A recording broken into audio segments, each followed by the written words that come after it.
जय माता दी, जय मां कामाख्या।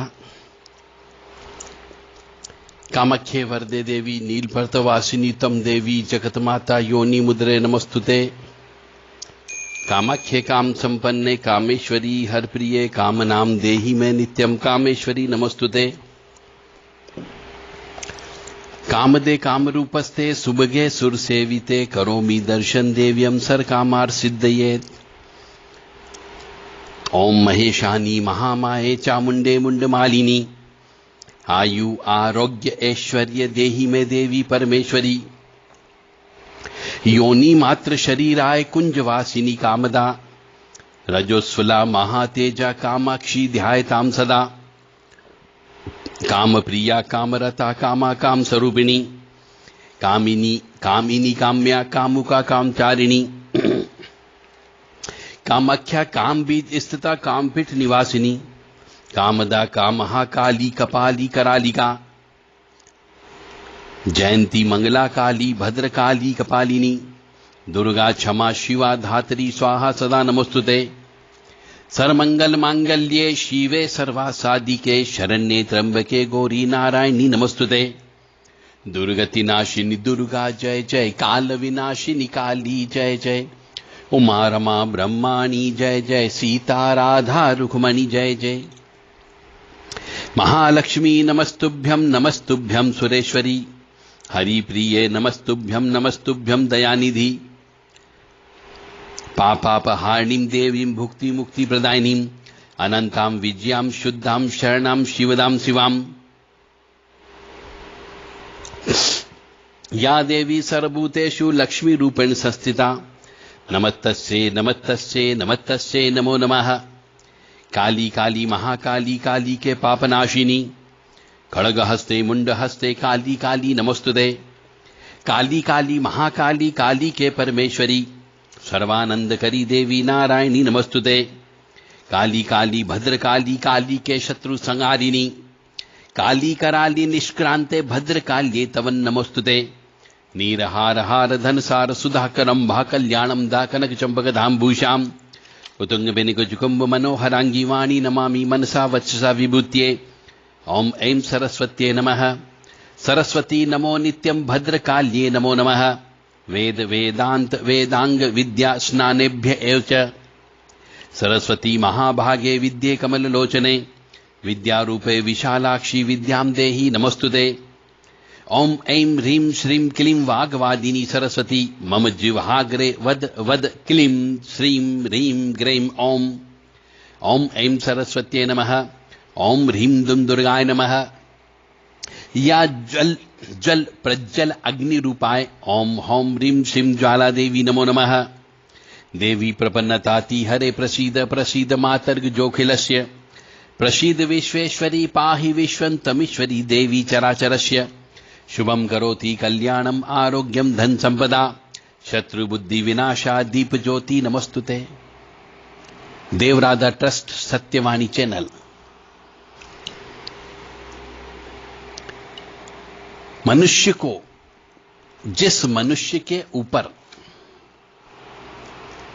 तंत्र बाधा होती है उस मनुष्य की व्यथा बहुत खराब होती है। केवल वो ही समझ सकता है जिसने तंत्र बाधा को भोगा हो कि वास्तव में तंत्र हो जाने के बाद मनुष्य का सोच और जीवन व्यापन कितना परिवर्तन हो जाता है।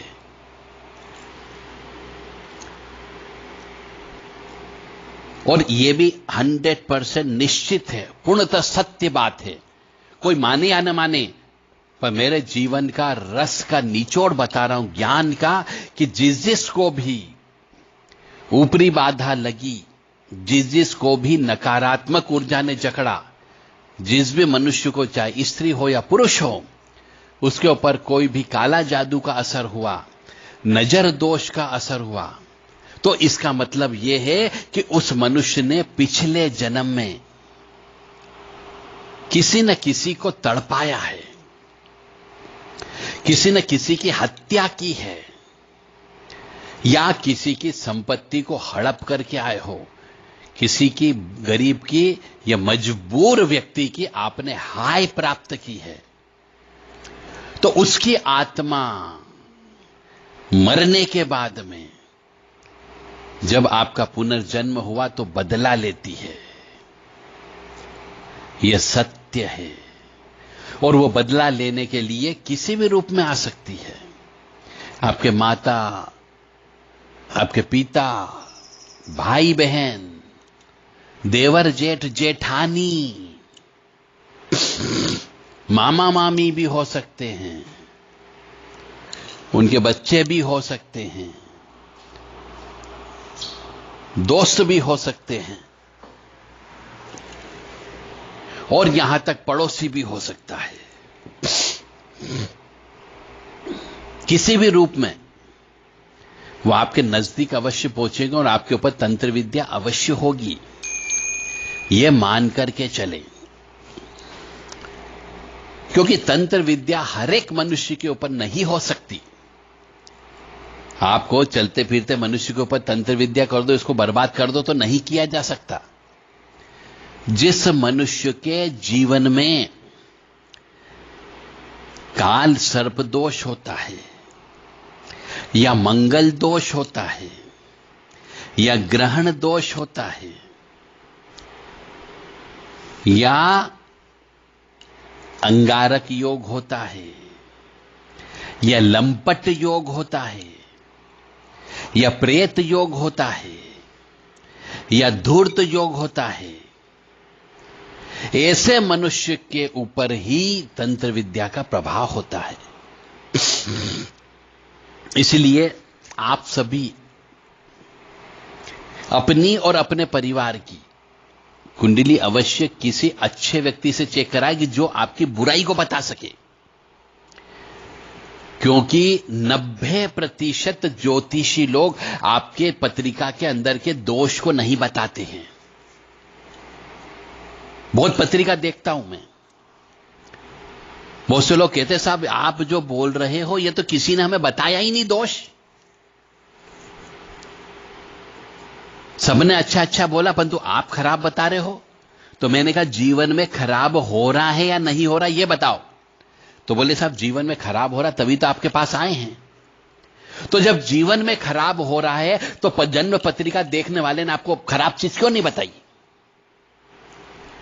इसका मतलब या तो उनको ज्ञान नहीं है, या फिर उनके गुरु ने उनसे ऐसा वचन लिया होगा कि तुम पत्रिका देखोगे तो सिर्फ अच्छी अच्छी बातें बोलोगे, खराब बात नहीं बताओगे। ऐसा भी होता है।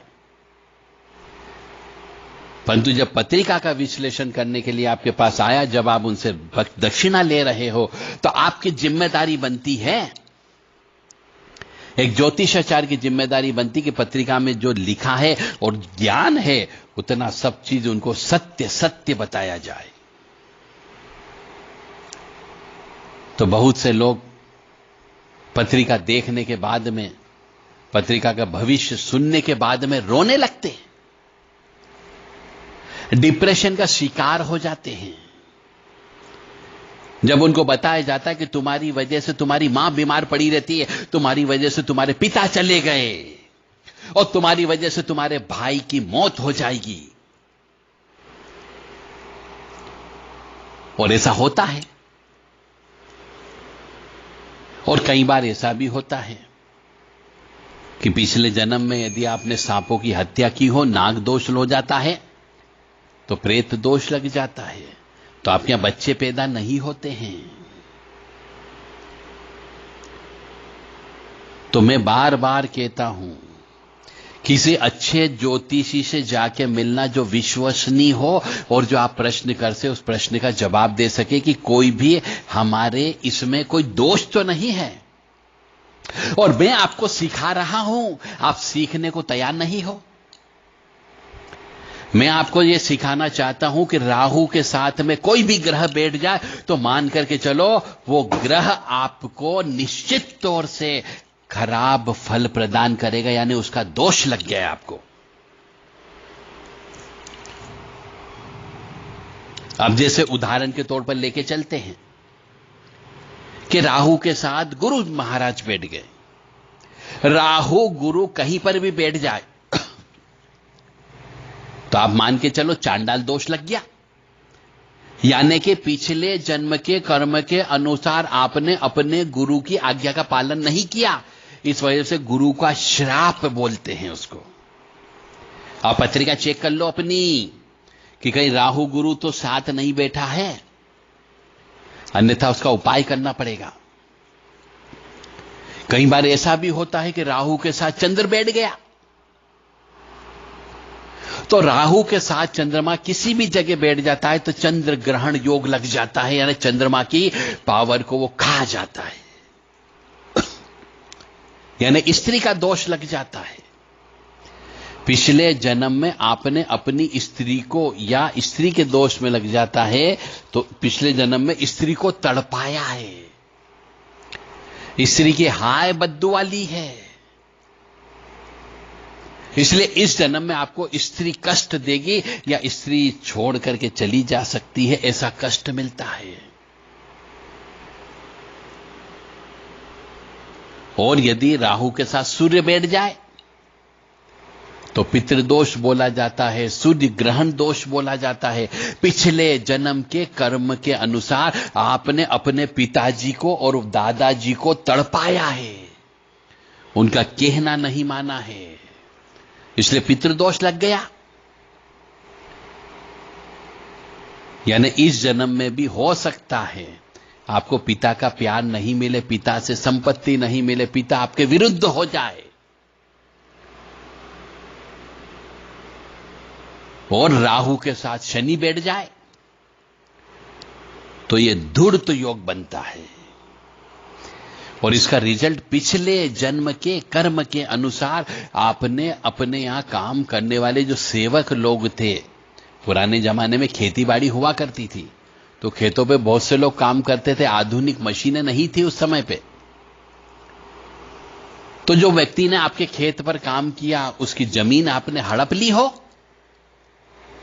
उसने जमीन गिरवी रखी हो, आपने गलत तरीके से जमीन पर कब्जा कर लिया हो, उसने मेहनत की, आपने मेहनत का पूरा पैसा नहीं दिया हो, तो ऐसे केसेस में बोला जाता है राहु शनि धूर्त योग, यानी कि पिछले जन्म के आपने अपने सेवकों का पैसा खाया, तो उनकी हाय, उनकी बद्दुआ आपको अवश्य लगती है, परंतु व्यक्ति मानने को तैयार नहीं होता है और कष्ट पे कष्ट झेलता जाता है।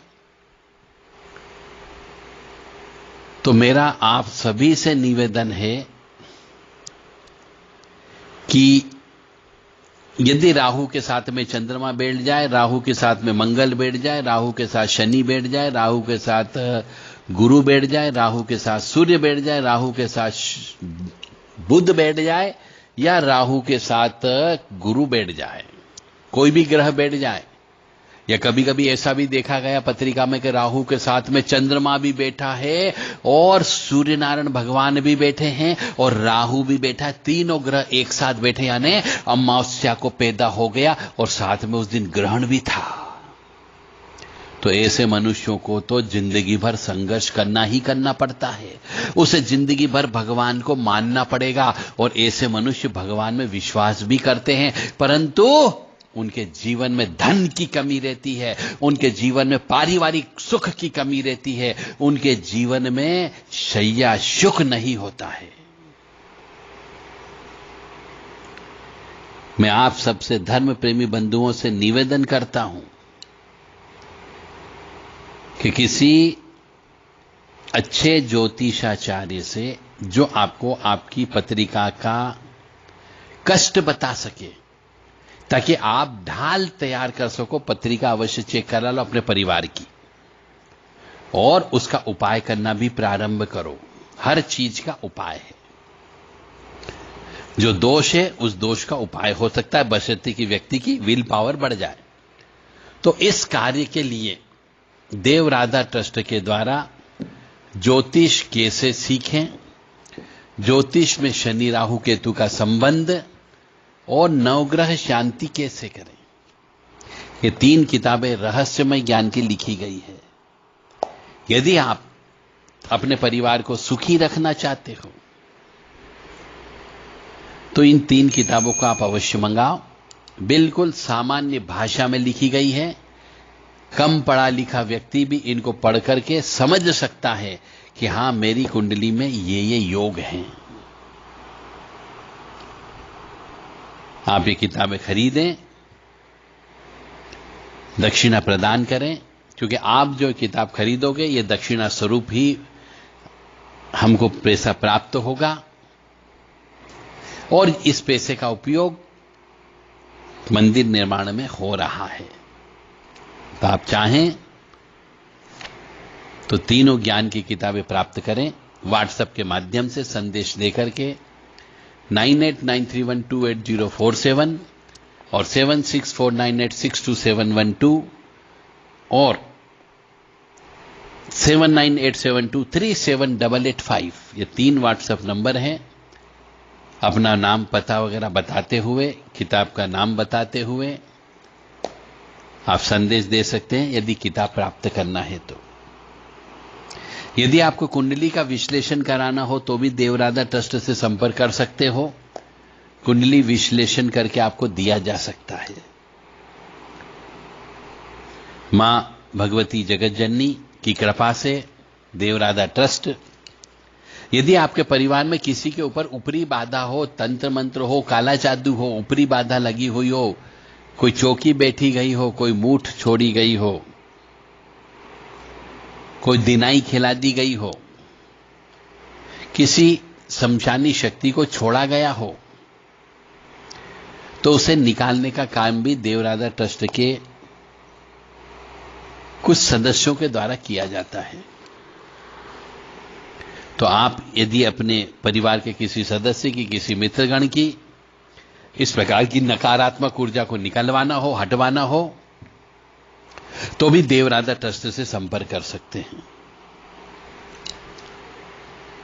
और यदि आपने पिछले जन्म के कर्म के अनुसार यदि बहुत पापी हो कि जीवन भर में आपका न तो विवाह हो रहा है, न बच्चे पैदा हो रहे हैं, न आपके पास सर्विस है, और जिंदगी भर आपसी प्रेत दोष, चुड़ैल, डाकन, जिन जिन्नात, शमशान की शक्ति, मसान की शक्ति, काली शक्ति, इनसे परेशान यदि हो,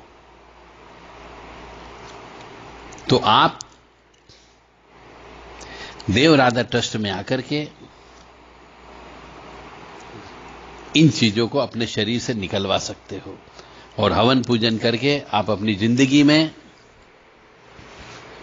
सुखी समृद्ध जीवन व्यतीत कर सकते हो। जय माता दी, जय मां कामाख्या। मां आद्य शक्ति भवानी, अलाहादीनी शक्ति, अखिल ब्रह्मांड की अधिष्ठात्री भगवती महामाया, जगत अंबिका, मंगलमयी, करुणामयी, जगत जननी, आद्य शक्ति, आदि माया भवानी, भक्तवत्सला, परम शक्तिशालिनी, आह्लादिनी शक्ति, असुर नाशिनी, कष्ट निवारिणी, दुख निवारिणी, महिषासुर मर्दिनी, मधुकेटवंत्री, चंडमुंड नाशिनी, रक्त बीज विनाशिनी, शुंभ निशुंभ मर्दिनी, धूम्रलोचन सनंती, सिंह वाहिनी, पाप नाशिनी, क्लेश नाशिनी, सर्व शत्रु नाशिनी, सर्व शत्रु घातिनी, सर्व दुष्ट नाशिनी, सर्व सृष्टिकारिणी, परमेश्वरी, सत्य ज्ञान विज्ञान स्वरूपा, नित्य पराम्बा, निर्गुणा, अविनाशी, साक्षात परम ब्रह्म, सद आनंद प्रदान करने वाली, वरदायिनी, कल्याणकारिणी महामाया आपको सुखी रखे, स्वस्थ रखे, प्रसन्न रखे, सुख दे, समृद्धि दे, शांति दे और सतबुद्धि प्रदान करें कि आपको साहस प्रदान करें कि आपके हाथ से दान निकल सके और आप ये ज्ञान प्राप्त कर सको और दान देकर के, दक्षिणा देकर के कुंडली जांच करवा सके। जय माता दी, जय मां कामाख्या। सभी सुखी रहे, निरोगी रहे, इसके लिए मां भगवती के चरणों में हम अरदास करते हैं कि सर्वे भवन्तु सुखिनः, सर्वे सन्तु निरामयः, सर्वे भद्राणि पश्यन्तु, मा कश्चित् दुःखभाग् भवेत्, लोकाः समस्ताः सुखिनो भवन्तु। हे ईश्वर, लोका समस्ता सुखिनो भवन्तु। हे परमात्मा, लोका समस्ता सुखिनो भवन्तु। ओम शांति शांति शांति।